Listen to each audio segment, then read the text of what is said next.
Hello, welcome back to Buried, an interactive story with Rambler. Right then, let us begin chapter 4.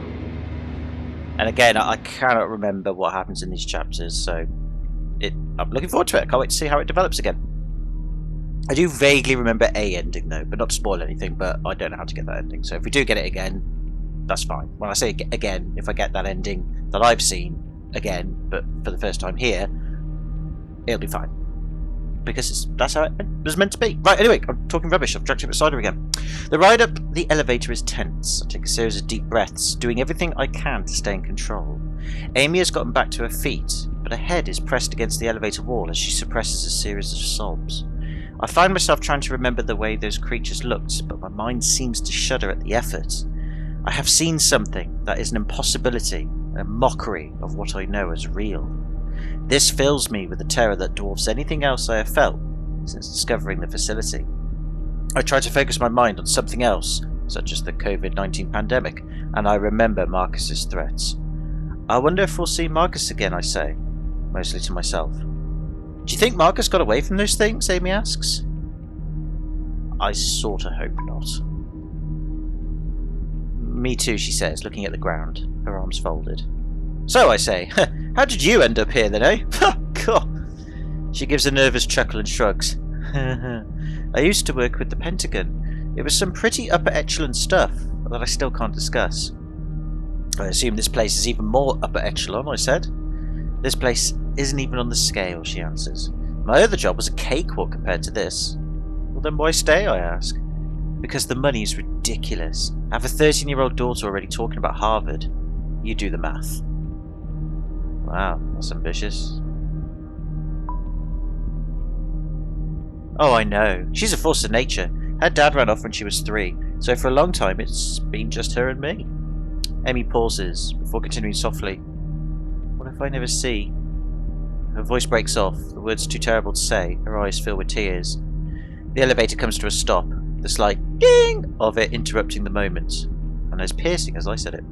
Amy hastily wipes her eyes. We waste no time in getting back inside the command center. Well, let's hope we can get out of this, girl.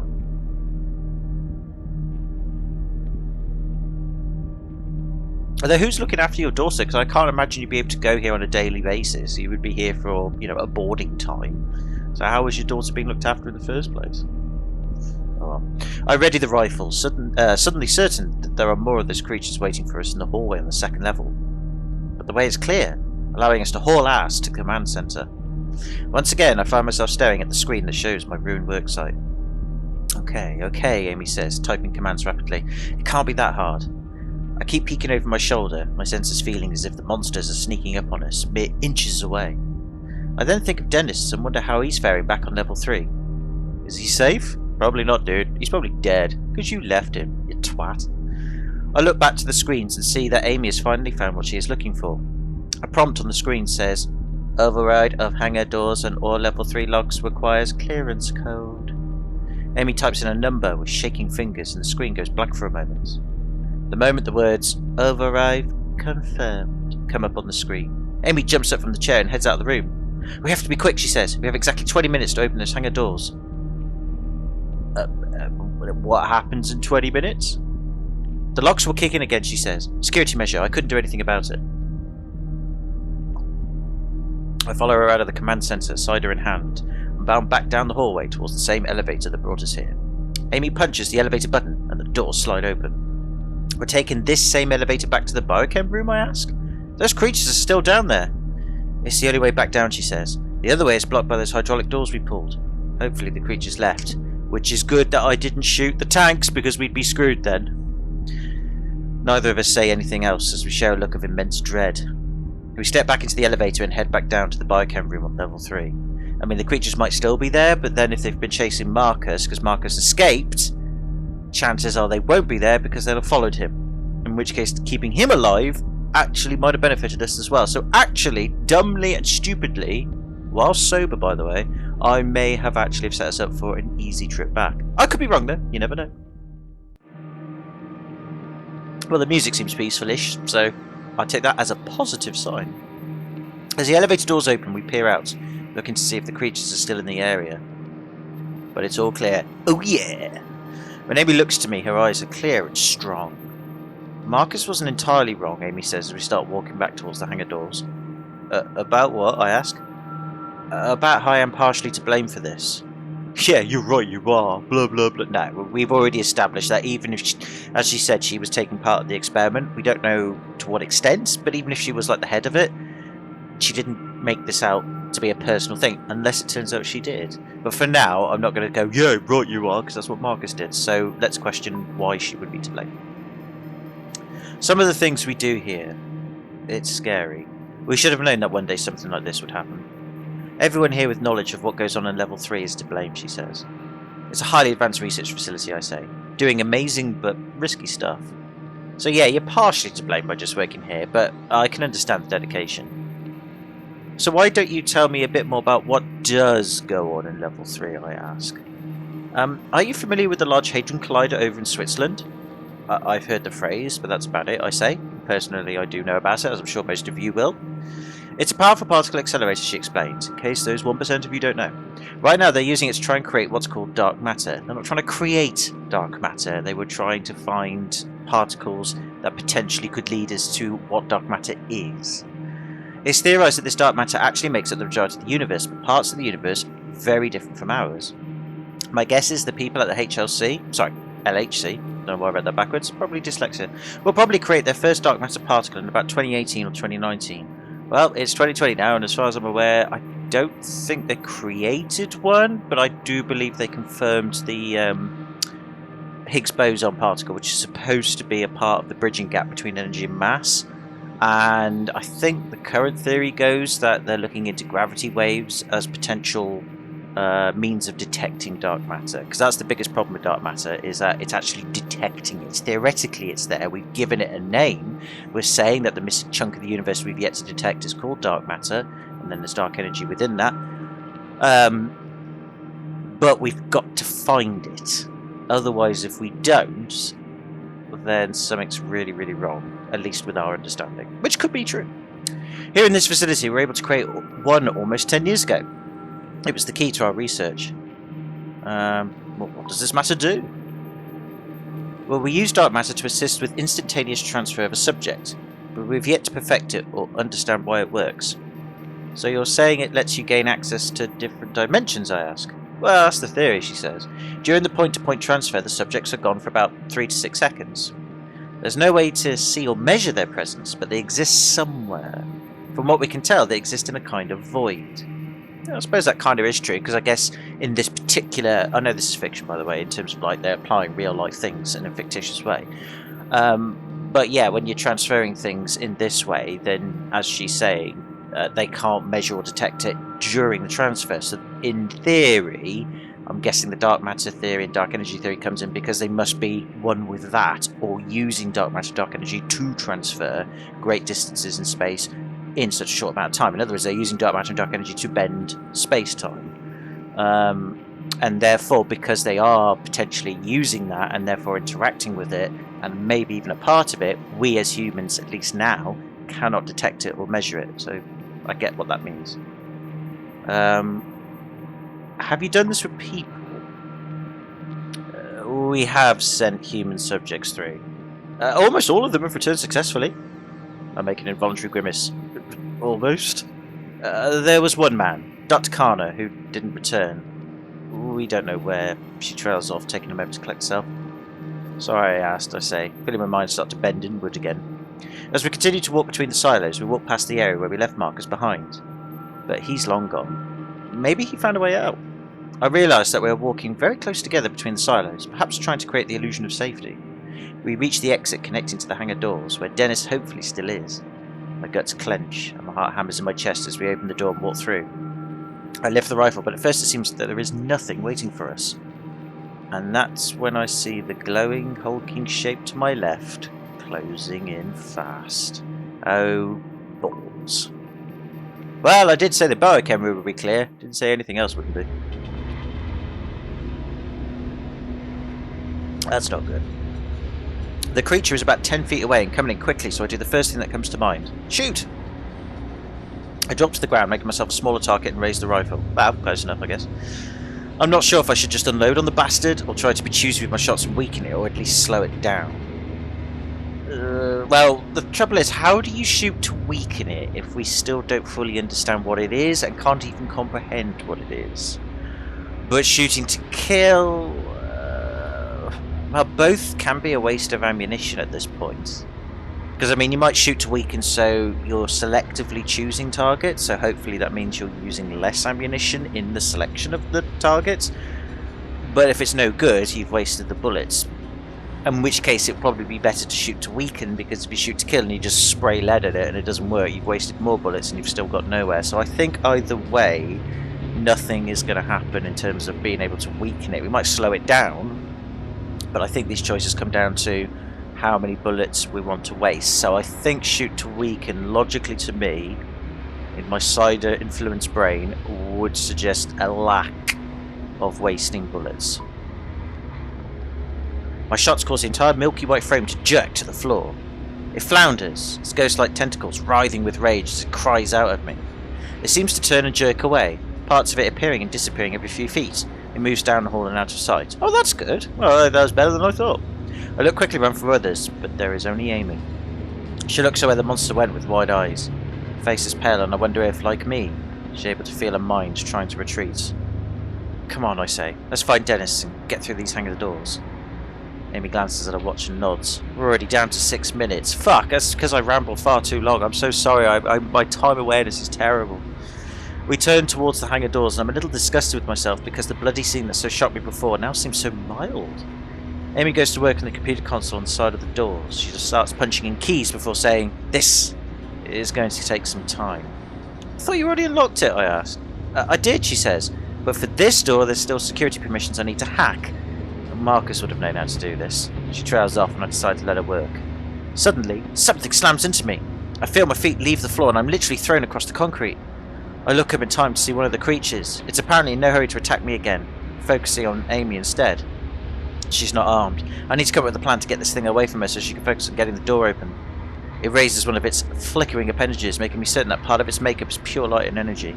I could easily take a shot with my rifle, but my mind again goes to how much remaining ammo I have. The only other thing I can think of is to get it to chase me and lead it away from this room. Somewhere. Right. Well, shooting it, at least in the weak points, got it to scurry away. So, we're not sure if this is the same monster from last time, which it could be, in which case shooting it again might discourage it.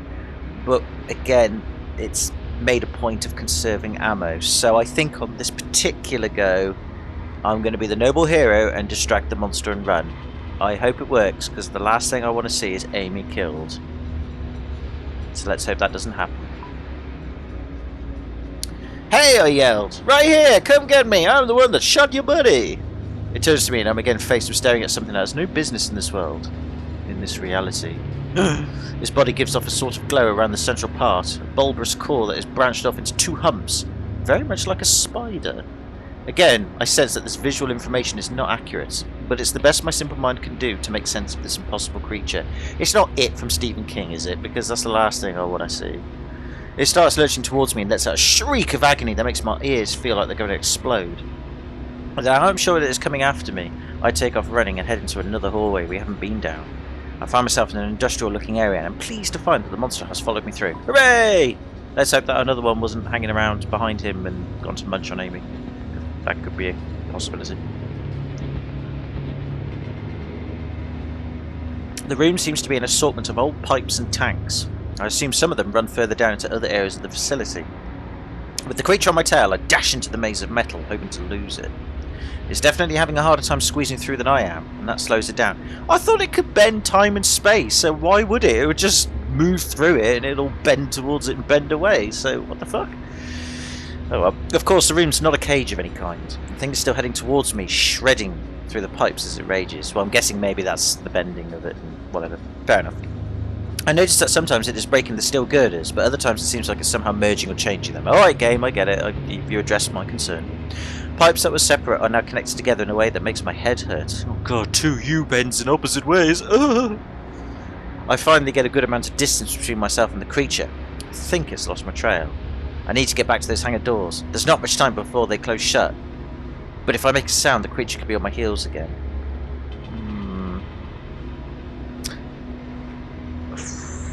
Yeah, I think if we run as fast as we can, time-wise we'll get there, but we'll be back to square one. We'll end up wasting bullets. Whereas hiding and escaping quietly, we might be able to get away from it and save ammo, but we might not make it back in time.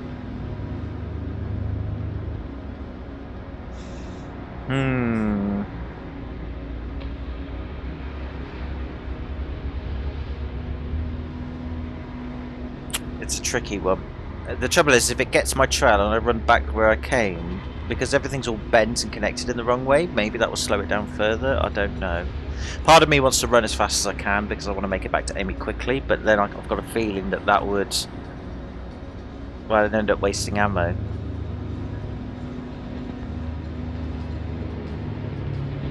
And it wouldn't be as tense. Alright, let's hide and skip quietly then.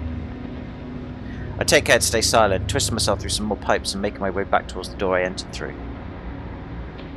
The creature doesn't seem to pick up on this. I see its glowing back as I come round. It lets out a static scream that makes my insides feel like a jelly. Delicious jelly. But I don't even look back. I slide quietly through the rusted obstacle course and tiptoe back to the hangar doors. Well, that's good. Probably again took too long, but it would make it more tense.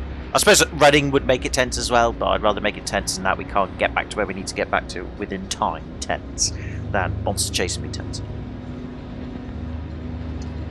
Okay, I burst back into the large room and see Amy still working on the computer terminal by the hangar doors. You okay? I ask Amy. I can clearly see her battling for control of her faculties. Steel's determination wins out. She gives a grim nod. Any sign of where Dennis went? I ask, hoping she hasn't noticed his body somewhere. Nope, she replies. It's then that I realise that I have no idea how many rounds I have remaining in the rifle. This isn't a model I'm familiar with. Outside of some deer hunting, I'm not much of an expert on firearms. Still, I'm able to locate the chamber easily and see that there are 4 rounds left. Okay, that's... yeah, not great, but it could be worse.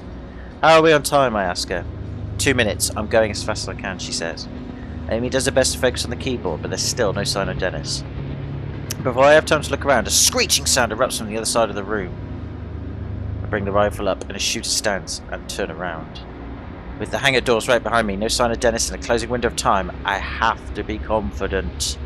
Yet when 2 monsters come around the corner, my body wants to shut down. Well, that's a bit poopy. The appendages seem to jump in time and space, reaching out for a split second independent of the body, and then disappearing back to where they came from. It turns and screeches at me, its glowing tentacles snaking out of its body. My knees tremble uncontrollably. Behind me, Amy shrieks. I feel myself losing control, my mind sliding into the abyss of insanity. I pull myself back from the brink. I've got to stay in control. And I've got to check everything's recording okay. So I shall be back in a mo, and then we shall make a decision. Everything's recording okay. So, we got 2 monsters coming towards me. They're attacking. I feel myself losing control. I pull myself back from the brink. I've got to stay in control. I mean, I think shooting them would be a waste of 4 bullets. Let's be honest. I'm going to turn away. I could stand here and use my last 4 shots, but what good would that do? I turn to face the hangar doors. How much longer before you can open these things? Not long, she says, furiously typing into the terminal. Its commands flood the screen. I doubt it, I think to myself. Can I do anything to help? I ask. She doesn't answer, deep in concentration. I turn round and see a looming shape appear. The creature comes around the corner, screaming out that static-like sound. I step away from Amy, and the hangar doors and towards the monsters, ready to defend her. I ready my rifle, but the creature wastes no time. It makes that jerky motion towards me, and there's a sharp pain in my chest as it collides with me. Or through me. It's hard to tell, you know, in a combat situation. My instincts is to try to grapple or hold this thing down, but then I realise I don't even know if that'll work. No, grab the creature. We've got to succumb it for Amy. We've got to be the hero. I tried to grapple with the creature, but it feels very different from my struggle with Marcus earlier. Of course it will. You're touching light, I think, aren't you? It's not easily grabbed. Again, you're touching light. I can't exactly grab light. I'm trying to with the sun rays going through my window. It's hard. My fingers slide through the parts of it, or some parts like a ghost, others like a jellyfish. Touching it burns my hands, but only slightly. When I realise I can't grip it, I quickly spring away and turn to face it. With a scream of defiance, I raise the rifle and put a round in its core. The shot lands dead centre, and the light inside of it flickers almost violently. It falls back against the wall, issuing a hiss of its telltale static noise. It then jerks away and retreats, at least for now. Another terror appears as if out of nowhere, screaming at me with its high-pitched whine. It bounds forward, charging in its strange, spastic way. That is a politically correct term in horror. I aim the rifle, intending to take this one to the core too. I take several shots, but it's still coming at me. Well, I've just used up all my bullets. As it slams into me, I realise that I have only one bullet left. On contact, the wind is knocked out of my lungs and the back of my head strikes the floor. But neither of these things is as alarming as the fact that the beast is on top of me. Its exterior is like a seashell that has been pounded by the surf for so long that it has lost all edges and ridges. But the grip it tries to capture me with is pure violence. I feel those light-soaked appendages stuck to wrap around me.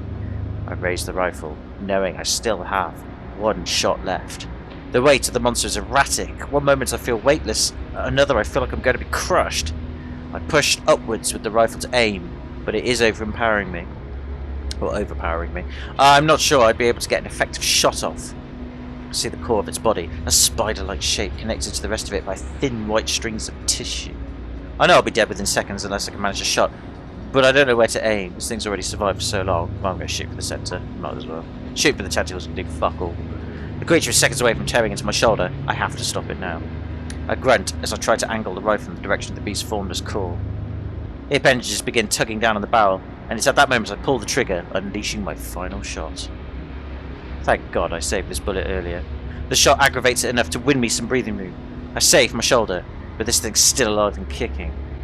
But then I see the creature extend its tentacles in a violent whip-like motion away from me, while it makes that static screeching sound. The creature disappears into thin air, and reappears a few feet from me, retreating.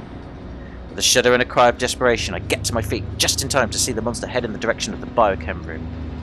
Amy looks over at me from her terminal at the hangar doors, looking petrified. I manage to help myself up when I see another figure nearing us. But to my relief, it's a human figure. Dennis, with a gun, and I released myself over him. "You okay, boss?" he asks, with his eyes on me. They're looking to the creature, trying to understand exactly what he's just seen. "About 15 minutes ago I heard the door to that maintenance room unlocked," Dennis says, pointing to the room I tried to burst my way into earlier. "Ah," Amy says, "when I did the override up in the command centre it locked all the small doors down here, including that maintenance room. I went inside there and hid," Dennis continues. "While I was waiting for you to come back, I found a massive trunk. There were a few guns in it, so I grabbed this one," he says, patting his shotgun. "Good man. I'm glad you're safe, Dennis." "Thanks, boss," he says. "Me too." She doesn't break eye contact with the panel. "Almost done," she replies. Suddenly, without warning, a shot ricochets off the wall behind Amy's head. Startled, we look around confused. Did Dennis' guns go off? When another shot blasts us near again, we all drop to the floor. I look around, wondering who or what could possibly be shooting at us. I wonder which person would want to do that now to us. Those creatures don't do anything that sounds remotely like gunfire.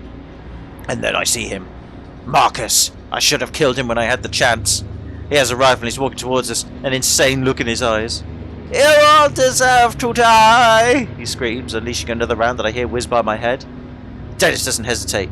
He stands up and shoots at Marcus, causing him to retreat. "How much longer, Amy?" "Keep it civil, yo." "Almost there," she says quietly. She makes a few final key presses and says, "Done!" Doors open with the noise of hydraulics and a whoosh of air. Whoosh. Got to do that, it's mandatory. With Marcus pinned down by Dennis's gunfire, we start moving towards the doors. At that moment, another creature jerks into existence around the corner between us and Marcus. "Shit!" Marcus says, and starts unloading into it. But then he learns the same lesson we did. This only slows the creature down. Marcus gives us one last look, and then turns and runs off in another direction. Yeah, fuck you, Marcus. Dennis, Amy and I climb and head up through the doors, moving on nothing more than adrenaline. That's all you need, bro. I see her look longingly at the maintenance room Dennis took the shotgun from. "You get into the hangar," Dennis says. "I'll get us some more firepower." Satisfied with the plan, Amy heads through the door. We scramble inside, finally inside the hangar. Dennis approaches from behind, holding several guns and looking like a kid who grabbed an armful of Halloween candy. Oh yeah. Amy reaches out for a 9mm with one hand. Dennis turns to me and holds out a shotgun and a handgun for me to choose. Both look deadly.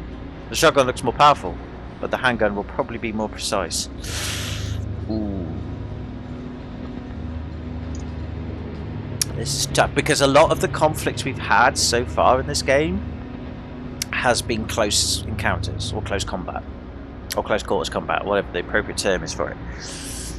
So shotgun would seem logical. But we've managed with a rifle, which is a precise weapon, A shotgun is bloody good at close encounters, but it's a spread weapon. And a handgun is potentially more precise than a shotgun. However, it does take a lot of skill to use. I mean, if you fired a handgun in real life, and you haven't had any shooting experience, or you haven't had training with it, it's fucking hard. I know the movies make it out to be really easy, but that is not the case. I have fired handguns at shooting ranges and stuff, and it's great, but it's hard. You get a lot of recoil through the wrist, and even when you prepare for it, it's keeping your arm up. Unless your arm's really strong or you've got a steady aim, it's really hard to aim with a handgun unless you've got practice and experience with it. I mean, this isn't real life, so I shouldn't overthink it, but even so.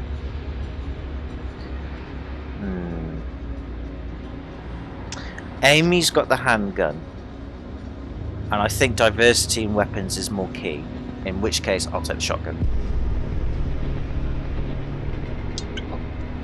I'll take the shotgun. Surprised at how heavy it feels, but also invigorated by its weight. There are more creatures coming, as many as a dozen. They're floating down the hall quickly, their tentacles slithering. The way their light seems to mingle together is almost beautiful. Close the door! I yell at Amy. She dashes to another terminal, mounted on the inside of the hangar doors, and tries desperately to close them. It's not working, she says with tears in her eyes. This terminal's disabled.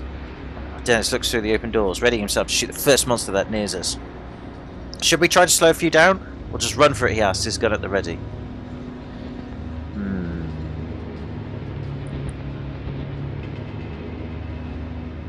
I mean, we were able to outrun the other creature in the pipey industry bit just earlier on. I mean, we didn't really shoot it, so I think save ammo, let's run for it. Good idea, says Amy. With that, we turn around and sprint out onto the hangar floor. That's it. I think so. I remember we've got to conserve ammo, and the game isn't going to remind us of that now, so I think we've got to keep that in the back of our minds. Running away is probably the best bet. I think we can outrun them. That is a massive hangar. Or at least, I think it is. The room is enormous. So large that to call it a room seems silly. It's because it's a hangar, Roger. For fuck's sake. A large concrete floor stretches up below an expansive lofted ceiling. The area is mostly empty, except for one side, which has rows and rows of metal barrels. Back on the far wall is a lit area that seems to expose more rooms, labs, and machinery. Also, in the rear of the hangar, I can see some kind of chamber or control centre. Dennis and I follow Amy across the hangar floor. Behind us, a series of rough slithering sounds tells us that the creatures have made their way into the hangar. From somewhere up ahead, a loud buzzing noise sounds out. It reminds me of the slight buzzing noise I heard in the forest, the noise that got me into all of this trouble in the first place. I look ahead and see that in the far back of the hangar, a bright red light is flashing. There's a small hatch or door below the light. That hatch is open, and I can see a shape inside it.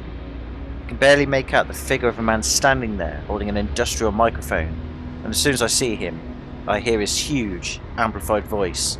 It blares down over an intercom system, and he sounds pissed. I don't know who the hell you are, he says, but this is a government facility on lockdown, and there are protocols to... Shit! I assume the curse coincides with the exact moment he sees the creatures. They're making their way through the hangar doors. There are about 20 feet between us and the creatures. I act instinctively, squeezing off 2 shots with the shotgun. First sprays low, hitting the floor and causing a shower of sparks, but the second shot causes one monster to jerk backwards. It's a good thing that a shotgun is quite forgiving. Well, yeah, because you don't have to worry about precision so much. Amy and Dennis take the cue and start firing as well. The floor becomes littered with a swirling white fluid from the wounded creatures' bodies, but they are not slowing down. The alarm keeps shrieking behind us, and when I turn to see if anything has changed back there, I trip over my feet. I hit the ground hard and in an almost comic fashion slide several feet across the floor. From the ground, I see that we've managed to turn back 4 of them, but I also see that my estimate of a dozen is off. There are at least 20 of them. They're sick, dim, light, sinister and gloomy. Their appendages seem to bind together as they come forward. My only hope of survival is that the man in the far doorway has somehow shuts that hangar's doors. Okay, a bit of a weird typo there, but whatever. In other words, let's hope that man shuts the hangar doors. His voice comes blaring over the intercom again, broken by the booming noise of the gunfire that we're laying down. Run here! Towards the isolation chamber! I'm not sure how much time we have. I realise that I can sprint ahead of Amy and Dennis, or I can hang back and give them cover. Oh, we're going to give them cover. This is the time you waste ammo. Give them cover, bro. Go inside! Where that guy is, I say. I'll make sure we don't have any of those things right on our tails. I'll hold them back for a while. I know it sounds macho, but it also feels like the right thing to do. Damn fucking straight.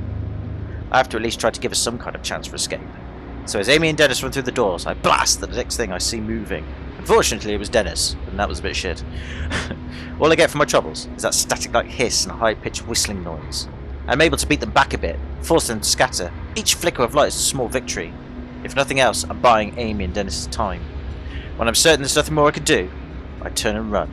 I hustle, quickly catching up to Amy and Dennis, who stop and turn to provide me with cover fire. There, Amy says, pointing to the small door where the man was standing earlier. The swarm is less than 15 feet away now, so furious that they are pushing through one another to get to us. I fire, still not quite used to the kick of the shotgun. I aim for the core of one, but the shot hits low. Still, it knocks the bastard back, giving me time to readjust. We're in the middle of the hangar floor now, with the isolation chamber ahead and the monsters behind. Beside me, Dennis also fires. The kick of the gun jolts him, probably a result of him being weakened from the blood loss. His shot lands true though, causing a jerking stumble and a flickering of his light. We're almost in! Amy yells. Amy yells, Yami? Amy yells as we get close to the door. We hope will save us. I mean... yeah. Let's tell him to go in first. Get inside, I tell Amy and Dennis, motioning them to get moving with my gun. I open the door and give Dennis a push towards it. He resists, but more eager to try taking down another of the beasts before me, he makes it safety, but he eventually gives in. I wait a beat to make sure Amy's inside too. I fire for a few rounds at the creatures that are still headed for us, hoping to slow them down. When Amy and Dennis clear the door, I nearly dash inside, but then feel something hot seep into my back. Roger! Dennis yells. The pain in my back is so immense that I can barely notice the fact that I'm being lifted from the floor. I look down and see that one of the creatures is using its flowing arms to grab me by my waist, its tentacles wrapping round me. It lifts me into the air as if presenting me as a trophy to its friends. I can't angle the shotgun to fire off a round, so I bring the stock of it down on the monster's translucent, smooth body. It's like striking at fog. My attack has very little effect. As it continues to hoist me up, screeching its approval, Dennis comes back out of the room and fires off a shot. The bullet catches the monster on the underside of its core, sending it backwards and causing it to freeze for a moment. It releases me, and I hit the ground, dropping my gun and again finding myself unable to breathe. I feel slightly dizzy, but that fades when I see Dennis is still standing outside of the door. He's firing into the beast like a madman and doesn't see the one to his left, coming in along the edge of the wall. No, Dennis! Dennis! Push him out of the way! I try to dash towards Dennis to push him out of the way, but there's not enough time. Oh no! The creature jerks out of existence and then reappears right behind him. By the time Dennis turns and sees the creature coming, it's already drawn several of its appendages back to strike. No, Dennis! He tries to raise his gun, but it's knocked away by one of the tentacles. No! The second tentacle strikes and Dennis is spun around and thrown off balance by the attack. He catches himself before falling. A third tentacle wraps around Dennis's forearm and I can see it squeeze, tightening instantly. The tip of the appendage passes clean through his hand, its blood-soaked tip poking out through his palm.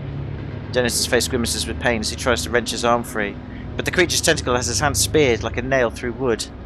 In the moment of dark clarity, I realise that I can free him with a clean shot at the monster's tentacle. It will likely mean blowing Dennis's hand off. Dennis! I yell over the creature's high-pitched static sound. Can he get free? I have a shot! Maybe! No! Dennis gasps as the creature tosses around his hand like a weapon. Don't shoot! I can get free! I can't tell if he's right, but the other monsters are starting to encircle him. I need to act fast.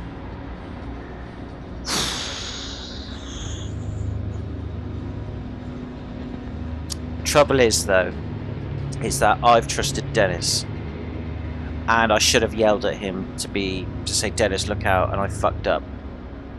So if I take further action, I could fuck up again.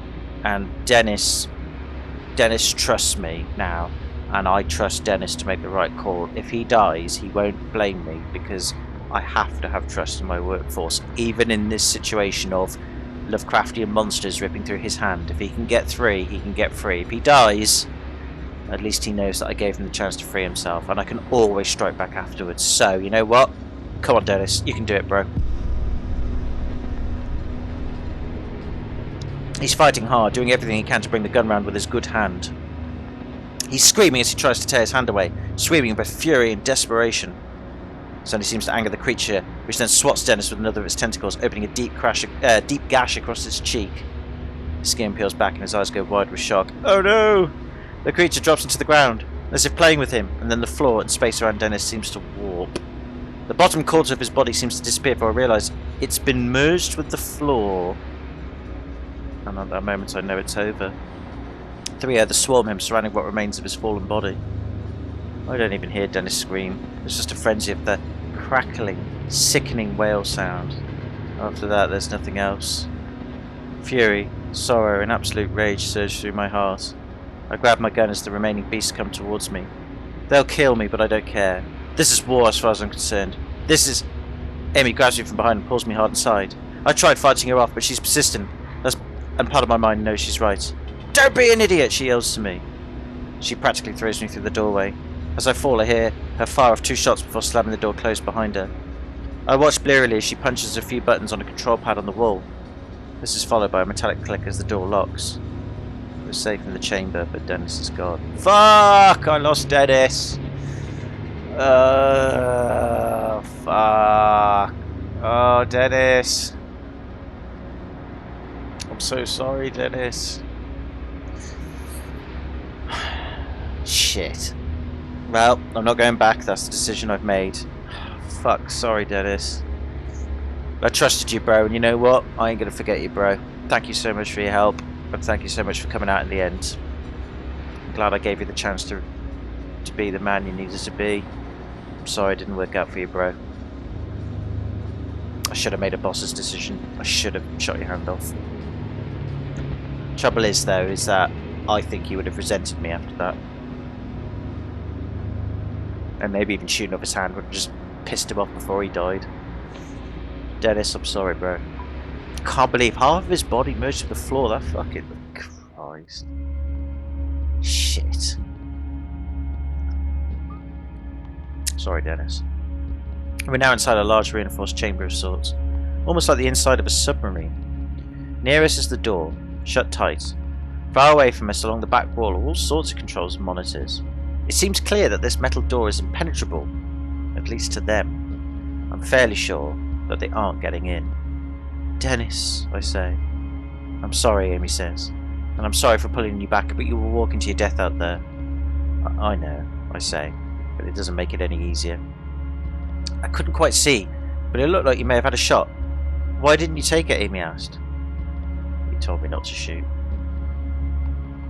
Roger, Amy says, my God, I'm sorry, He's dead, I say, hoping that speaking the words will help me understand what just happened. I came through all of this to try and save him, and he's dead. How did this happen? Why did I listen to him? Out of nowhere, an image of Dennis pumping his fist after winning a game of pool pops into my head. I can't reconcile that happy image with what I've just saw. I feel myself zoning out, wanting to just give up. But I'm stubborn, and the fact that Dennis is dead is a cruel motivator.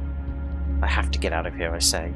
What I don't say is that I have to get out of here so all this trouble will have been worth something. We're interrupted by a man's voice booming behind us. Just what in the hell do you think you're doing? The man roars. He's an older man who seems to exude power and authority, but he also looks tired and scared. I assume this is Barksdale. He walks over to us from the back recess of the chamber. Look, we didn't have a choice, Amy responds. We had to... Did you override the locks and the hangar doors? Barksdale demands. Well, yes, I did, but we had to... Do you have any idea what you could have done? Amy doesn't answer right away. She's furious. She's also scared and visibly exhausted. Yeah, you know what? Fucking defend Amy now. Who the fuck is this prick? I address my question to Amy, preferring to get my info from her rather than who this is. The man doesn't break eye contact with Amy. Colonel Barksdale. He runs the place, she says, annoyed. Look, Barksdale, she says, you can berate me and lecture me all you want when this mess is over. But right now I have a wounded civilian here, and as you can see, several entities trying to get into this room. So if you could actually do something instead of sitting on your throne and yelling at me, that would be great. I'm impressed by her guts and wonder if there's some sort of beef between the two of them. Surely working in a place like this could cause some stress and tension between people. As we wait, I notice a small peephole in the door. I go to it and look out to the things. They're still looking for a way in, but finding no success. I wonder if they can sense or somehow see me through the door, flip them the bird, or do nothing. I'll do nothing. Keep yourself control, bro. I still don't understand what these things are capable of. Trying to figure it out hurts my head. I decide to leave them be. You'll be reprimanded for speaking to me in such a way, Barksdale says to Amy. Reprimand me all you want. I'd like to survive this first. Cover your ears, Barksdale shouts, walking away towards the far end of the room. Stay put until you hear back from me. Thank you, Amy says with... Oh, thank you, Amy says with fire in her voice. She then turns to me and says, better do what the man says. Fair enough, cover your ears. I clap my hands over my ears just in time to protect my hearing from a deafening blast. I can still feel my blood rushing out and wonder if this is what Dennis felt like at the beginning of his end. Before the sorrow of losing Dennis can consume me, something slaps against the wall of the room with tremendous force. I assume this is just another of the monsters slithering along at the wall, but when I turn back towards the door, I hear something surprising. More bursts of a loud explosive noise start ringing out. Looking through the peephole again, I see the core of one of the beasts explode. It vanishes in a puff of smoke and clear liquid. Looking to my left, I see Barksdale in a shooting stance to the far side of the room. He's firing through a small slit in the wall. He's using some high-powered weapon, the likes of which I've never seen. I see a slight movement as the gun kicks, accompanied by a flicker of white light. Immediately, another monster is downed, its tentacles flailing around aimlessly as most of its core is torn through. I instantly feel gratitude and immense satisfaction in knowing they are being picked off in such a way. I'm just going to sit down and rest. We know what's going on. I slide down against the door and simply wait, listening to the occasional patter of what I assume is their blood on the wall. I don't know how much time passes. Maybe 5 seconds, 5 minutes. Oh, I don't care. It feels nice to lay down. When the firing is over, I barely even notice it. Soon after, Barksdale walks back over to our side of the room. They're all gone, Barksdale says, and I've resealed the hangar doors. How do you kill them like that, I ask. Classified weapons, that. Quite frankly, have no business being near. Amy gets to her feet and returns to the panel on the wall. Thanks. How badly is that civilian hurt? Barksdale asks Amy, as if I'm not good enough for him to speak to. A nasty cut, Amy answers. If he gets some quick attention, he'll be okay. Alright, I'll have Strickland get a medkit. Strickland survived? Amy asked, sounded cheerful. Yes, and until you and your friends showed up, I thought we were the only ones. Hang tight, she's on her way. With that said, he retreats to the back of the room, as if he can't stand to be around us. Amy approaches me and looks me over. Oh, you're in good hands. Strickland will be able to fix you up. Is she a doctor or something? Well, sort of. She's also a physicist, but oddly enough, she spent time as a trauma nurse in the army. Is Strickland a friend of yours, I ask? Yeah, says Amy. We've known each other for a while. The only women in a sea of overachieving men. And you must be glad she survived them. I am. We usually have lunch together, she says, and she's helped me up a few tight spots in my career. Within a few seconds, the door behind us opens and a woman appears from back further in the chamber. She enters the room with what looks like a small suitcase. She's dressed in a very basic and drab military get-up, complete with a holstered sidearm. My name is Connie Strickland, she says, getting straight to the point. I can patch you up pretty good, but it's gonna hurt. I nod, honestly not caring how much it hurts. My god, I just want to get out of here. To get home. Sit down, and let's see if we can get your shirt off, she says. I sit down slowly and start unbuttoning my shirt. She has to help me slip it off from my shoulders, but we manage. How bad is it, I ask. Bad, she says. It almost looks like a burn, but I've seen much worse. I was about to talk to Strickland, ready to distract from the pain.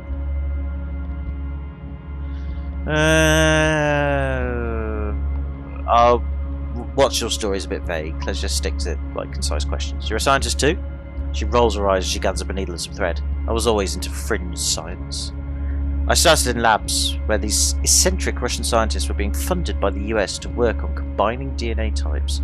I sort of became obsessed with perfecting human physiology while I was a trauma nurse in the army. You're a mad scientist then, I say. I get that a lot, but no, not compared to the stuff we do here. What kind of stuff? It's complicated. Coma masses, quantum gravity, crunching things down into the Schwarzschild radiuses, fun stuff. I believe the Schwarzschild radius can be applied to black holes. It's like the point at which, from the centre of a black hole, you can't escape from it, but I could be wrong. Yeah, mad scientist, I say, trying to keep myself calm with dry humour. There are lots of small labs working on the same stuff, she argues. They just don't have our funding. When you guys ran in here, she says, I was horrified. Those barrels outside, I'm not sure if you saw them. Well, if you'd shot them, it could have been bad. Why, I ask? The grey ones are filled with an experimental fuel that's highly flammable. The yellow ones contain liquid nitrogen. What? I asked. You just leave that laying around? Well, this area is the safest in the building. The most secure. Well, it used to be anyway. I take this, she says, handing me 4 pills. Painkillers. They won't work immediately, but they'll dull the worst of what you're feeling. Are these the best idea, I ask? Will they make me dizzy or out of sorts or something? All I get in response is an annoyed and determined look. I'm just going to take the painkillers. If it makes me dopey later, fuck it. I'm taking the painkillers. I dry swallow the pills as she starts working on me. She slathers the wound with some sort of liquid that stings like crazy, and I gasp. I'm going to grin and bear it like a man. Ready to stab me yet? Strickland asks. I'm fine, I hiss. I wince as she dabs at my eye, swollen for where Marcus kicked me. I grip my teeth in pain and try to catch my breath. The anticipation is the worst part. I'm relieved to find that it doesn't hurt as much as I feared. It's no picnic for sure, but compared to the firelight pain of my wound, it's bearable. So you and Barksdale are the only survivors? Amy asks. Yeah, it seems that way. Those that didn't disappear into thin air were killed by this thing, Strickland says, nodding to the secured door. No one else made it? And not that I've seen, Strickland says. If anyone else did make it, they're trapped out there with those things. I'm glad to see you. Where were you when it happened, Amy asks. I was in the microlab on level 2, Strickland replies. Park and O'Brien were in there with me and they just disappeared, I guess. It looked like they were being stretched, distorted. And then there was a ball of white light, and they were gone. The ball of light just annihilated everything it touched. Would it leave a perfectly round hole, I ask, a light bulb turning on in my head. We saw some of those up at the logging site. That was probably the same phenomenon, Strickland replies. Amy looks like a child afraid to ask an adult for something. Finally, she asks, where did they go? We don't know, Strickland says. There could be an infinite number of different dimensions, or even sub-dimensions that merge and mix together. It could also be a place that exists between dimensions. Barksdale calls it the void. How is that possible? We don't know that just yet, Strickland says. Our understanding of space-time is evolving. Especially when you start warping it like we've been doing, Amy adds. That point seems to be the end of the conversation as both women fall quiet. I wedge through the rest of Strickland's stitching, feeling the tug on my skin, but thankfully, no more flowing blood. Finally, Strickland says, you're good to go. I slide my shirt back on, aware of the thick pad of gauze that Strickland applied to my shoulder. So have you and Barksdale been able to contain all these creatures? Amy asks. Strickland appears shocked, clearly not the reaction Amy was expecting. Contain? Are you nuts? Do you not understand what's happening? Amy's eyes widen in fearful confusion. What do you mean what's happening? Other than the initial experiment failure? The anomalies are becoming more numerous and further from the source, Strickland says. The casual humour in her voice is gone now. Further from the source? From the location of the original experiment, she says. The experiment caused the first doorway to open, but it set off a chain reaction, gaining momentum along geodesics emanating from the facility. It's these pockets of exotic matter and negative energy that are letting those things in. What the hell does that mean, I ask? It means, Amy chimes in, that those doorways and monsters are starting to appear all over the facility. Maybe even the surface. Not yet, luckily, Strickland says, but the doors will start appearing on the surface, and it won't stop there. The anomaly's reach could extend infinitely as far as we know. Those entities will appear on the surface, in other states, and other countries. Holy shit, I say. You mean the world is going to be overrun? The horror of the past few hours has made me ready to believe anything, but this is almost too much. Unfortunately, yes, Strickland says. Oh my god, Amy says. Is there anything we can do? There is a last resort, Strickland says, her eyes darting over to Barksdale at the back of the room. There's an emergency failsafe switch. What? Amy says. I've never heard of that. Where? You weren't cleared for it, Strickland replies. And that switch, Amy says, is a way to stop this? Yes. Strickland says, seemingly uneasy with the conversation. Well, we could probably guess what that switch does. It's probably a self-destruct nuclear bomb switch. Well, I haven't hit it already, because we'll die. So let's just ask the obvious question. The switches are erasers, she says. It destroys the entire facility and terminates any systems or experiments that are being conducted. It's also an emergency shutdown for interdimensional travel. It puts an event horizon around the facility. What the hell is that? I ask incredulous. It's the perimeter of a black hole. I was right, she replies. The boundary inside which nothing can escape, not even light. But there's two problems with hitting that switch. The first problem is we'd all be killed, sucked into a black hole before we'd even have time to evacuate. The second reason, Strickland whispers suddenly quietly, is that Barksdale won't allow it. What? Amy gasps. Why not? He wants to allow those things to flood the surface? But thousands, billions will die. She puts her hand up, Strickland, silencing Amy. They both peer over to the far side of the room where Barksdale has his back turned. I know. He says he doesn't care. He says he'd be happy to rid of the oversight so he can continue his work. The oversight? Amy almost screams, regaining control over her voice when Strickland gives her another look of warning. You mean our government, I ask.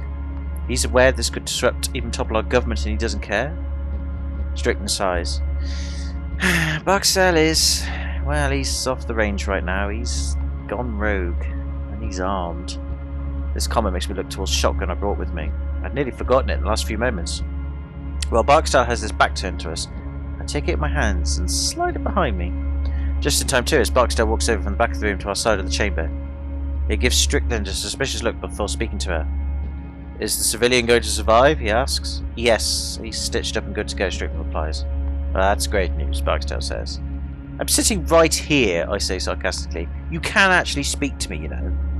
Amy, it's quite nice to see that you have survived, he says. Were there any others? The aloof way this asshole is talking to us is getting under my skin. Yeah, a guy named Marcus that works on the first level from IT, Amy says. That's all I know for sure. Marcus Papscott, Barksdale says. Where is he? We're not sure. He was separated from us. Oh, Barksdale replies, clearly taken back with my stern reply. That's unfortunate. Barksdale seems to think about something and looks directly at me. You were with the logging crew, aren't you? Remind me. How did you get in here again? Well, through a building on the surface. Ah, makes sense. The cloaks for the entrance shed are tied to a primary source, Barksdale says, and we lost primary power just before the experiment failed. Cloak, I ask? Yes, Strickland says. The shed you entered is usually not visible to the naked eye. Depending on the power sources that were damaged, Barksdale continues, it could have also shut down the locking systems before backups kicked in. Everything is starting to make sense now. From the very start, it had seemed peculiar that we'd so easily been able to walk into a place like this.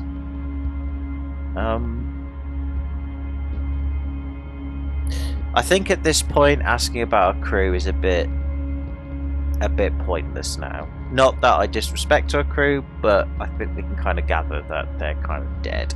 So let's just keep to the core of the conversation. What caused the experiment to fail? Your crew hit one of our main power lines. We weren't sure exactly how, but we know that's what did it. You're trying to blame this on me? I roared.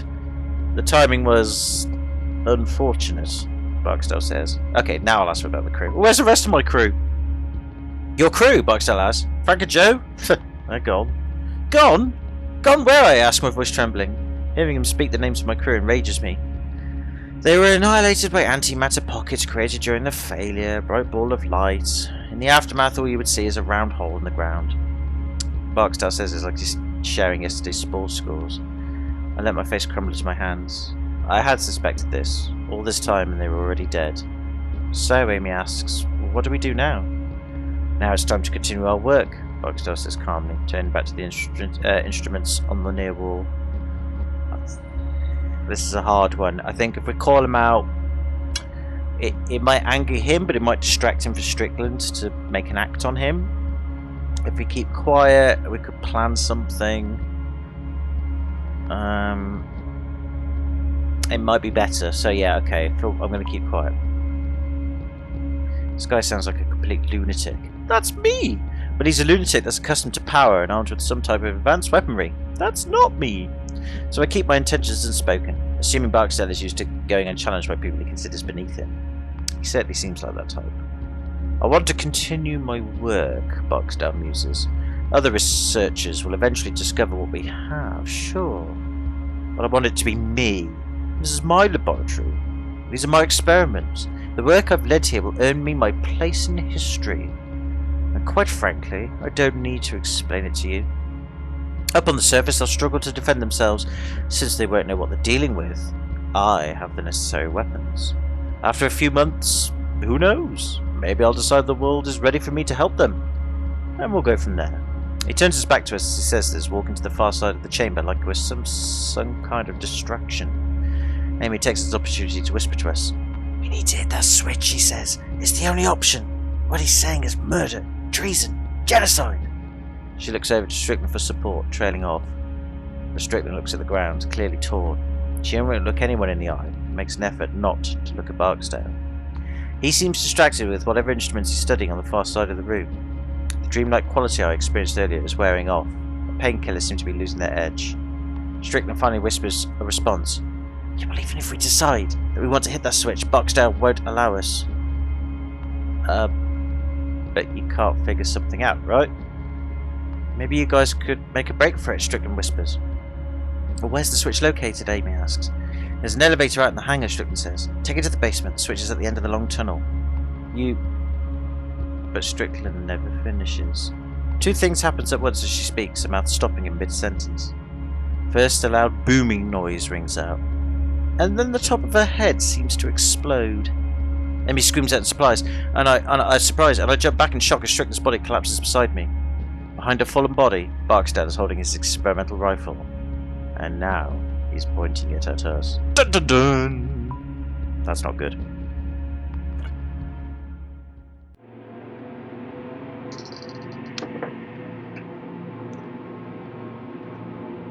I wonder if Barksdale is even crazier than Marcus. He just shot a woman that worked for him to keep her quiet. Surely he won't have an issue with killing me. "Now!" Barksdale yells. "No more whispering, no secrets. You two will stay in here. Get away from that door. If anyone whispers one more thing, I'll blow your heads off." My mind is racing to figure out a way to get through the secured door and into the hangar.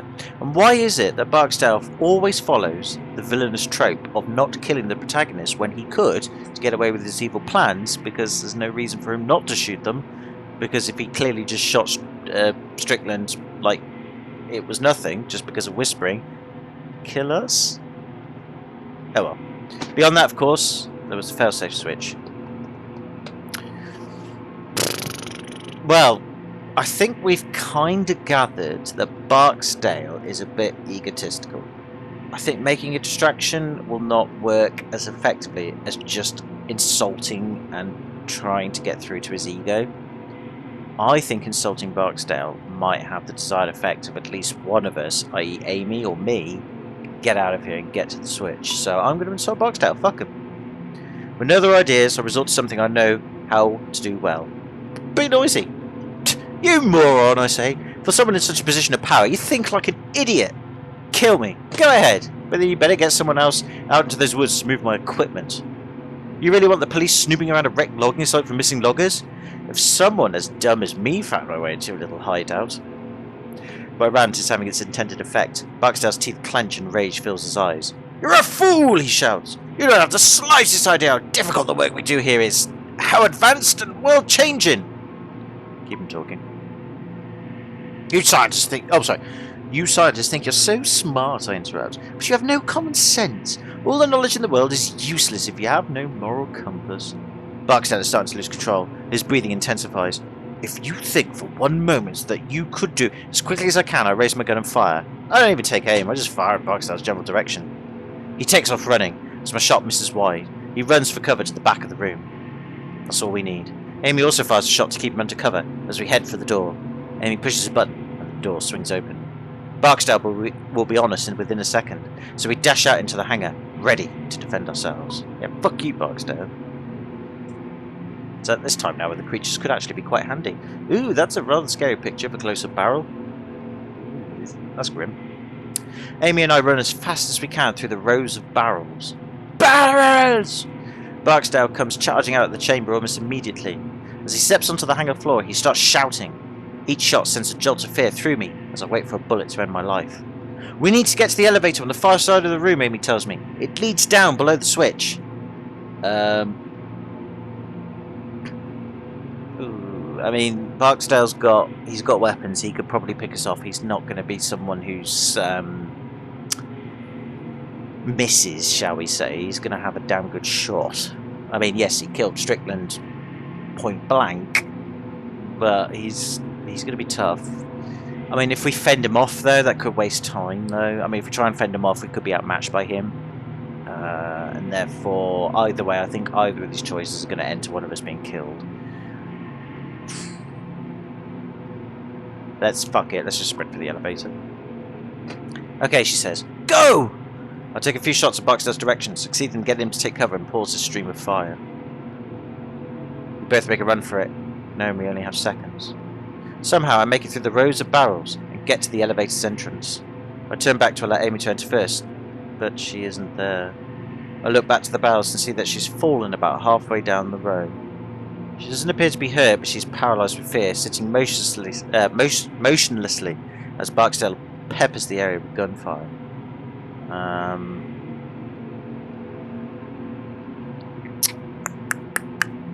She's paralysed with fear, so I think shooting at Barksdale, she's not going to get up. We've got to run back and give her cover. It may be pointless at this point, but at least we're trying to do the best thing.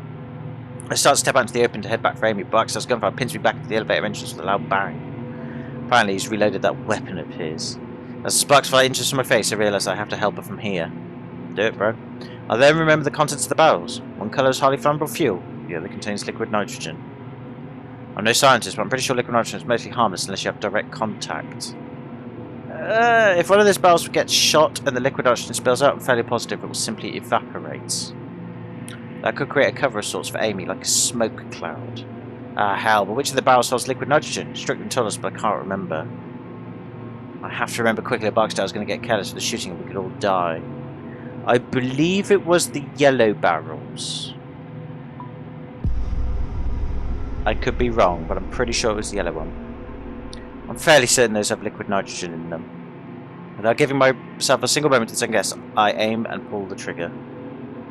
There's a pinging noise, followed by a hiss. A stream of liquid nitrogen spills out and begins to evaporate immediately. Yes, under the influence of cyano, I still remember minute details.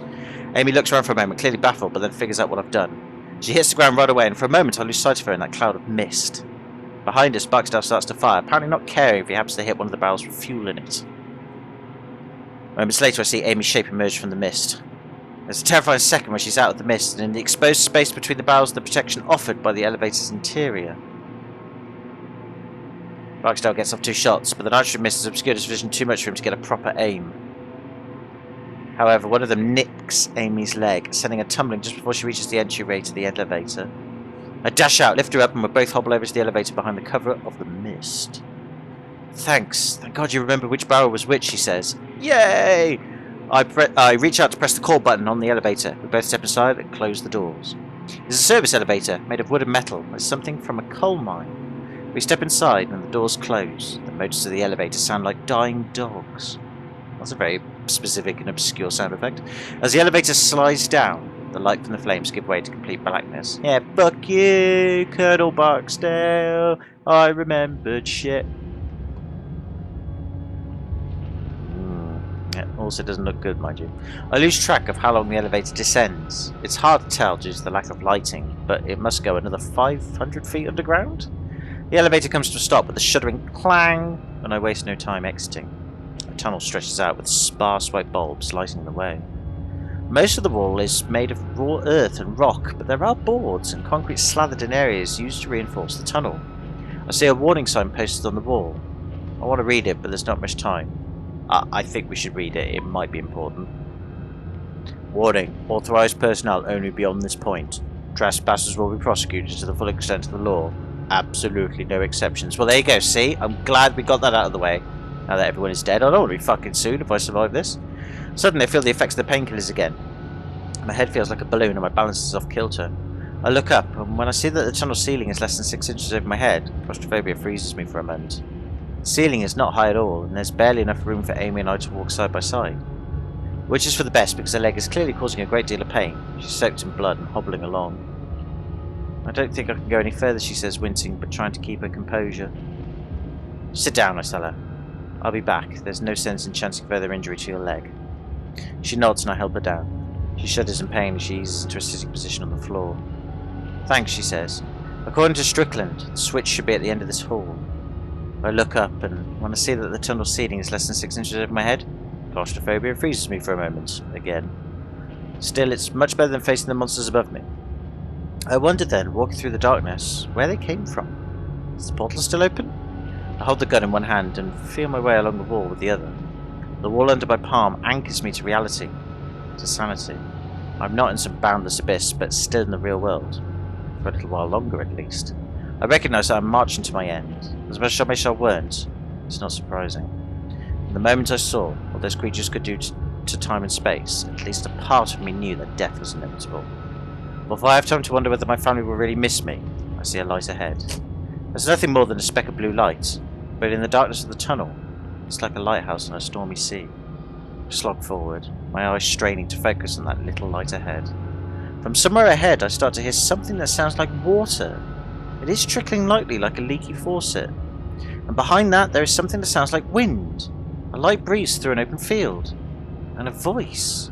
Anywhere else, the sounds would have been pleasant, but here in the blackness of the tunnel, they're menacing. Oh, I'm staying quiet, bro. Don't even try. I don't make a sound, instead trying to make sense of what's going on around me. I cock my head, trying to concentrate, and then realise I can see the tunnel walls now. This is odd, as I wasn't able to see them a few seconds ago. This is different from the blue light at the end of the tunnel. It's now that I see the slight shimmering in the air. It looks like a foggy mirror steamed over after a shower. And it's moving, dancing in the air like some abstract firefly. It's not menacing like the creatures, so that threat is null. It's peaceful, serene. I watch as the shimmer branches out and becomes 2, then 3, then 4. They snake out in different directions, tracing the tunnel walls.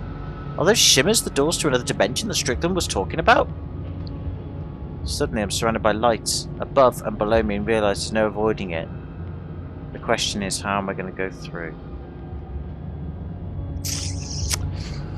Well, the only knowledge I have of this, if it's relevant at all, is Spaghettification when it comes to black hole theory. I mean, to be fair, I think that theory's been thrown out into doubt now, because before oh, bugger and balls, oh god, what's his name? The famous physicist who was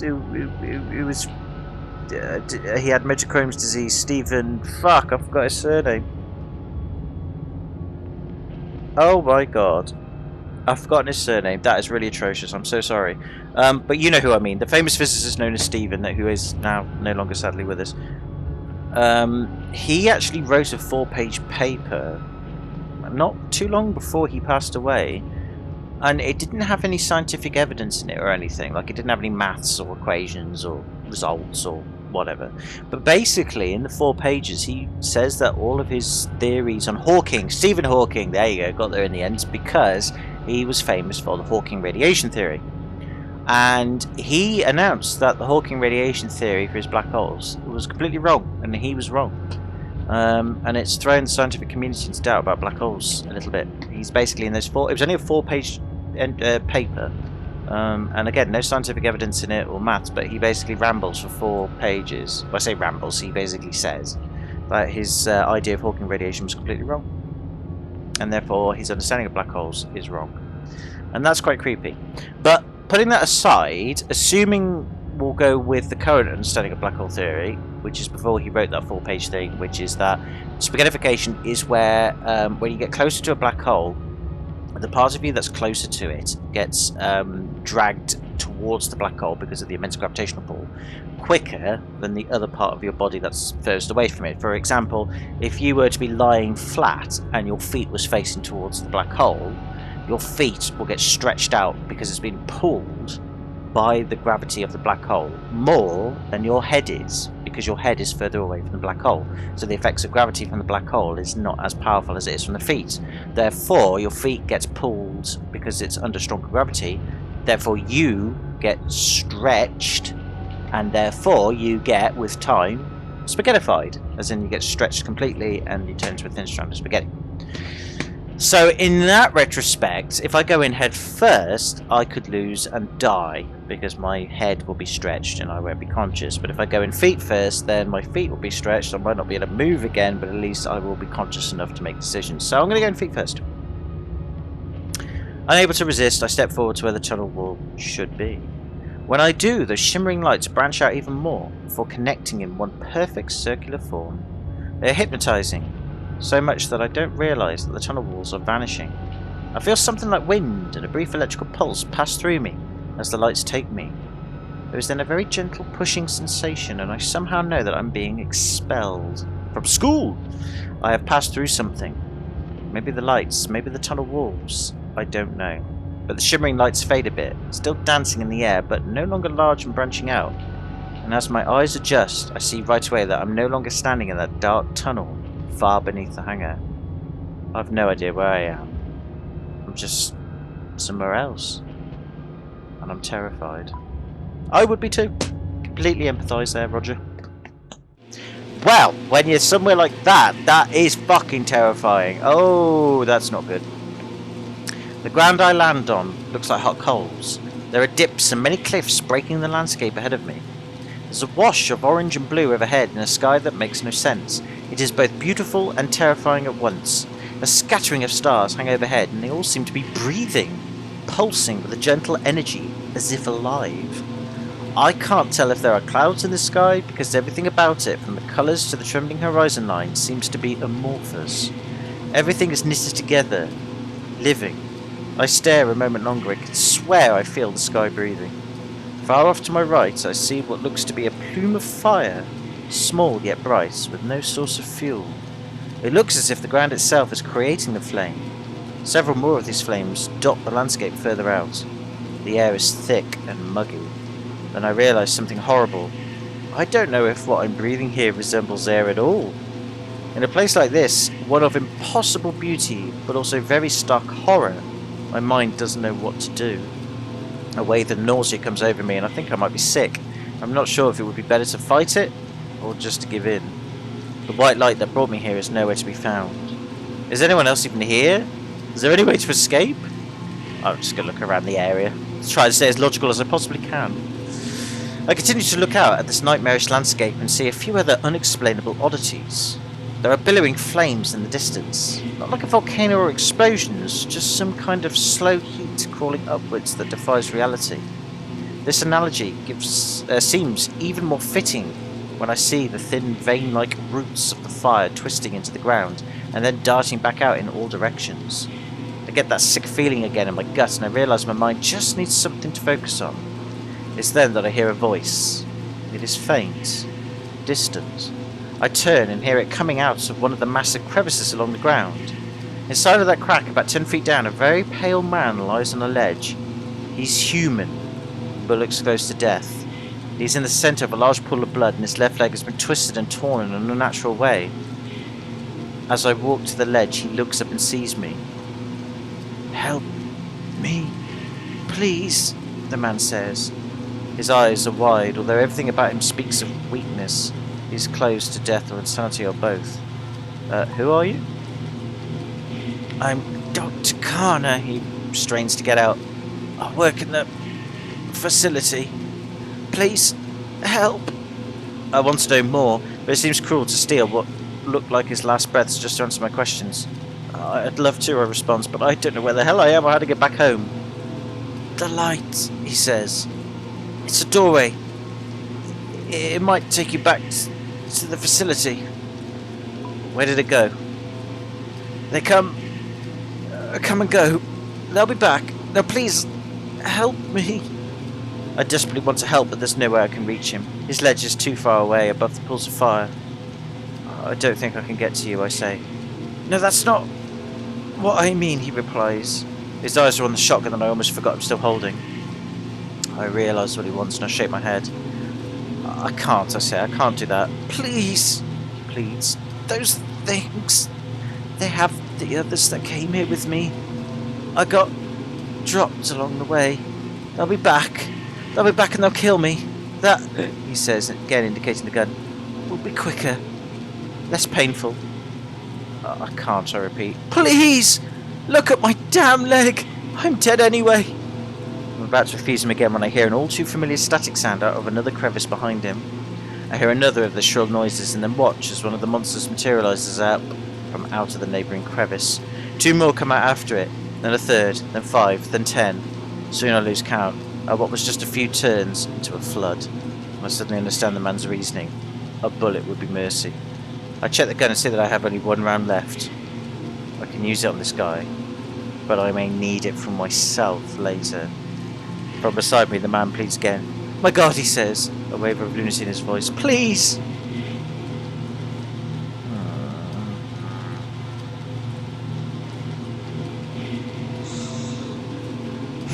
This is a tough one.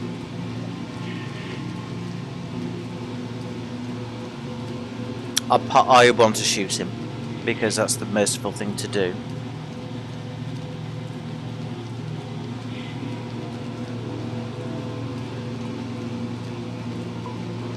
Oh god, why did I do that? I look back to the man and wince. I know it's the right thing to do, but my finger resists. With a roar of disgust, I level the gun towards his head, turn my eyes away, and pull the trigger. Your aim is true. The man crumbles lifelessly to the ground. And that's when I see the shimmers wavering to my right in the direction I originally came from. I look back to the monsters and see that they have now noticed me. Some of them begin floating up the walls of the crevice. There are less than 10 feet separating us. The shimmers of white light are within arm's reach. Its movements reminded me of a fish in an aquarium. I reach out and feel myself accepted by them again. I feel the sensation of wind and wait for the feeling of being pushed out, back to the tunnel vicinity. But it doesn't come this time. This time I feel something else. I feel a tugging sensation that seems to want to drag me in all directions at once.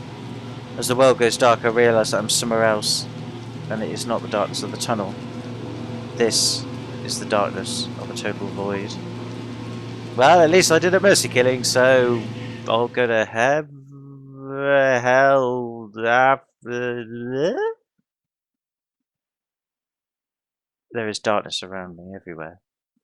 Nothingness. I feel nothing under my feet. Nothing to my sides. I can't touch or sense anything at all. I don't even know which way is up or down. It's as though I'm all that exists. And as I remain there, I just hear silence. Not even the sound of my heartbeat. The blackness is so deep that I feel I can't distinguish between my thoughts and what is real. I hear screaming, but I can't tell if it's someone else or my mind screaming to fill this void. I'll cry out. I hear my own shout in my head, but it doesn't seem to travel out into the abyss. It bounces in my head endlessly, like an echo down a long, ancient corridor. I assume this is the place that Strickland referred to, a place between dimensions. This darkness could consume me if it wanted to. I try to will myself out of it, to have the shimmering light spit me out, but it isn't happening. At this point, my mind starts to hallucinate. Or at least I think it does. Are they visions? My mind playing tricks on me? I can't tell. All I can do is watch. I see the logging site, and Tony's leg still pinned under the dozer. I feel a pang of regret that I'd left him in such a state. I see myself talking to Dennis, and he looks distraught as I tell him that Tony is gone. And the scene rearranges itself, and I'm standing between Dennis and Marcus's gun. It changes again, and the shape of Marcus lies on the ground, still hell-bent on revenge even after I let him live. In my mind, I'm sobbing as I watch Dennis get torn apart by those monsters all over again. And I just stood by and watched. I'm calmed a bit as I watch myself shoot the right barrel and helping Amy to safety. And just when I feel like I can't take any more of this, I see the man in that strange world begging for death. I watch as I take his life just before those beasts reach him. All of these things are flooding in my mind, and it feels like my brain is vomiting. Yet in the midst of it all, I see what's really important. The switch. In my mind's eye, I see that glowing light in the tunnel, the one far ahead, small and distant. Let's focus on it. I'm not going to relax because that will take us away from it. I focus my mind on the tunnel and the image of that flickering light. With a mental effort so strong that it is nearly a physical motion, I make myself envision that little light in the tunnel as if it were right there in front of me. With that, I feel the wind again, a light breeze that seems to come from everywhere. And then with a relief that I can only imagine feels like death, I move forward. Hey, we're back in the tunnel. I mean, shit, we're back in the tunnel. Fuck! Could have not gone to Barbados or something, on a beach, in a deck chair, sipping a mojito with a babe next to me. God damn it. I'm ejected from the void and I'm suddenly standing in the tunnel again. And let's have a wail of triumph that turns into a bout of weeping. Oh, that Barbados beach with the babe and the mojito. Why didn't I wish for that? The weeping only intensifies when I see that the light up ahead, a flickering blue light. Somewhere behind me I hear a crackling noise. I think keep Amy down that way, by the elevator. Have they reached her?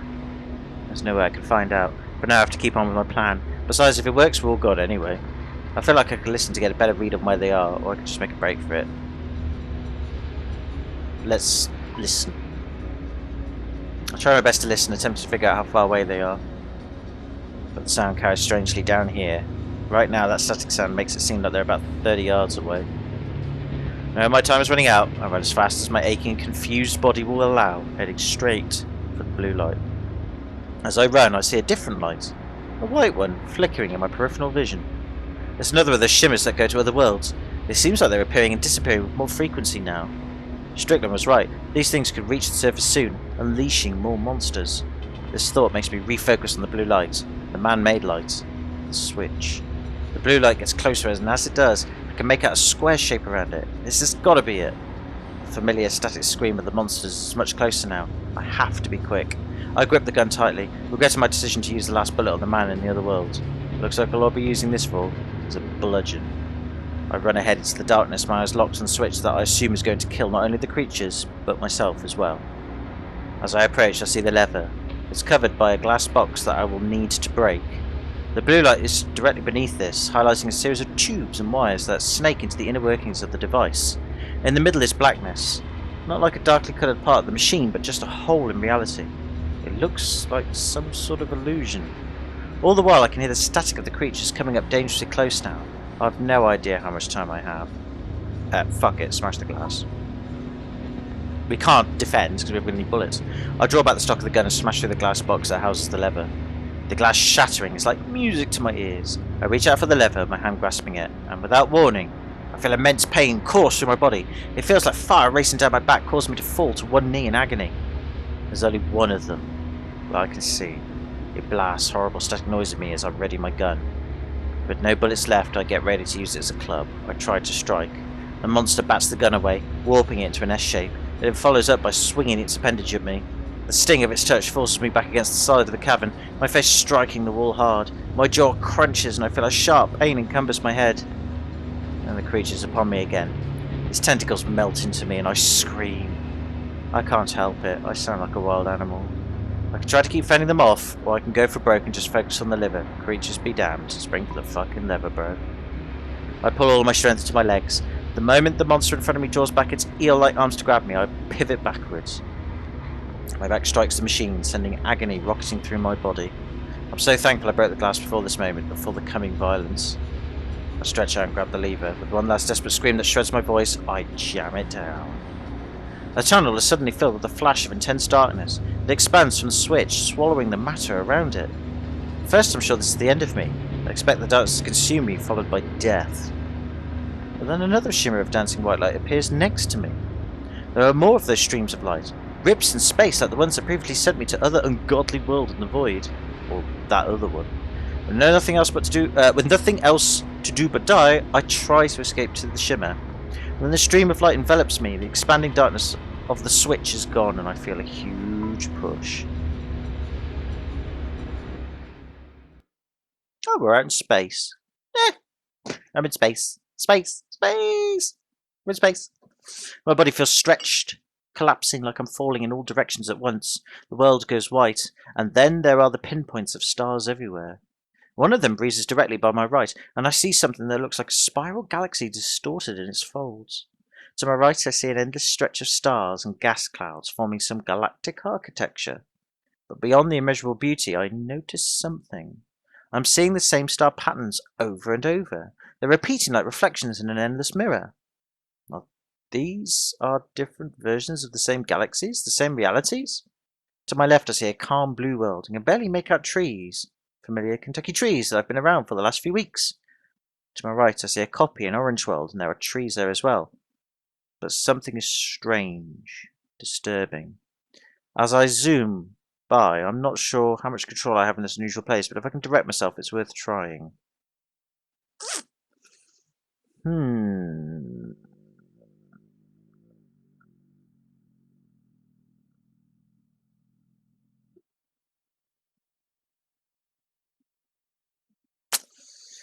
A part of me wants to go to the blue world, because that just assumes I will go to Barbados. But the orange world may be where we need to go to make things right. Oh, this is a hard one.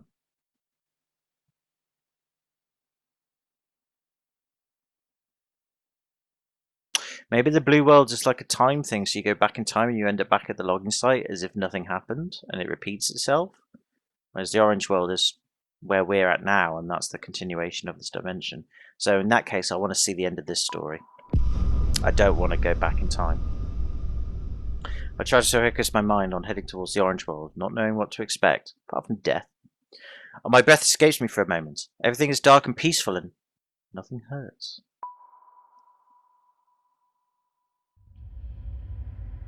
Hey, we're back at our broken logging site. Hey, we went to hell, basically. With breath back inside my body and gasping over my eyes. I'm back at the logging site. How? I'm not sure. Did the shimmers react with the implosion of the switch? Some other accident? I have no idea. I sit up right away and become instantly dizzy. Amy, I say. I've no reason to think that she survived whatever happened in that tunnel, but there's some sort of certainty that gets me to my feet. I start to wonder if I'm somehow back in time before we found the facility, but what happens next made me realise that that can't be true. As I start walking forward, I feel a tremor in the ground. Somewhere off in the distance, I hear a metallic groan. The buried facility has been ripped apart into the ground by the activation of the switch. Trees are splintering and falling to the east, and I could see them toppling just like dominoes. There's no A-Barks Darla Marcus survived. Good riddance. I start to walk away in the opposite direction of the falling trees, but then I hear a scream. A woman's scream! I turn back and see a stumbling figure come out of the forest. It's Amy, and it looks like she sees a ghost. Or she looks like a ghost. How is she here? Did she fall into one of the shimmers as well? I decide I don't care and run to her. I throw my arm under her armpit to look at her, to hook her to me as we head back to the logging site. You okay? I ask. Amy can only nod through her tears. I look to the area where the facility tore the woods apart and see a large plume of smoke rising up into the air. We've made it out of the facility alive, and that, I suppose, is the most important thing. But something feels off in a way that I can't quite explain. It's then, as I look up and notice the sky, that it starts to sink in.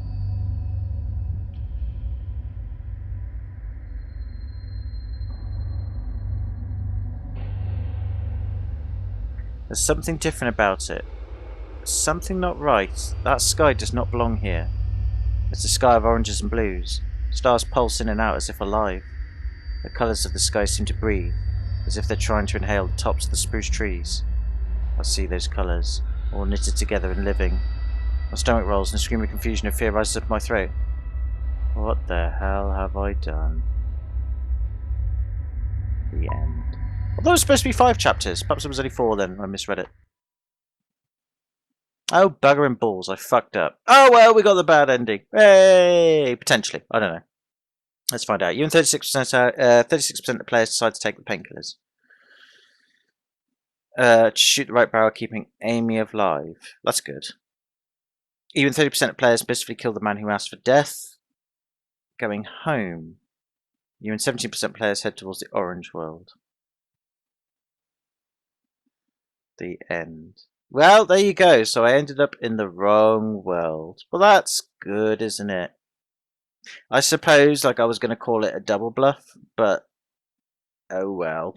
I mean, if I go to the blue worlds, it may have been a false thing. So either way, it could have been dark. I don't know.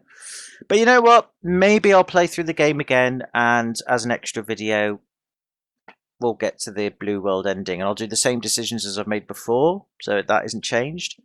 But then we'll do the blue ending and see. I'm not going to tack it on this one because I'm a little bit drunk and I want to get this video out. Or no, maybe I will actually. I don't know. We'll see. We'll see how it goes. If I don't tag it on the end of this video, I'll tag it on as a different video in the LP.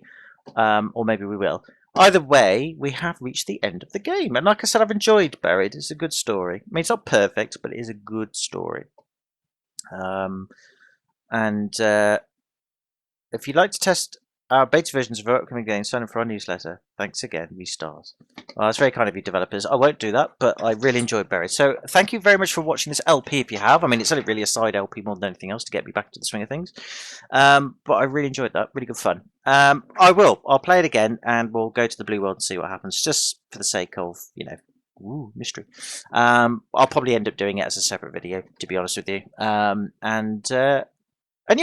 Thank you very much for watching. I hope you enjoyed it. I hope you enjoyed this game. It was good. It was different. It's a text-based adventure game where you read things out and you make choices. I like that sort of thing. It's like those adventure books back in the past, you know, or I say back in the day, I should say, really. There's fancy adventure books. We have to make decisions, and it always goes wrong, and you have to go back and do it again. Really, really good fun. But yeah, so I hope you enjoyed it. Next video will either be the alternative ending to this, or the end of Tales of Berseria, and then after that, we'll move on to the next LP I've got all planned up and ready. I've been working hard on setting it all up. I'm hoping it works, and if it does, great for me. And great for you guys too, because you'll enjoy it. But can I say thank you very much for watching if you have done. I hope you're all right and surviving this current crisis, which currently at the moment is potentially showing signs of a second wave. So please stay safe. Please do whatever safety advice and guidance that you've been told to do. Of course, use your common sense as well. But please do, and I hope you all stay safe and well. Until then, thank you very much for watching. Take it easy. Have a good one. Hope you're well. I'll see you in the next video. Bye for now.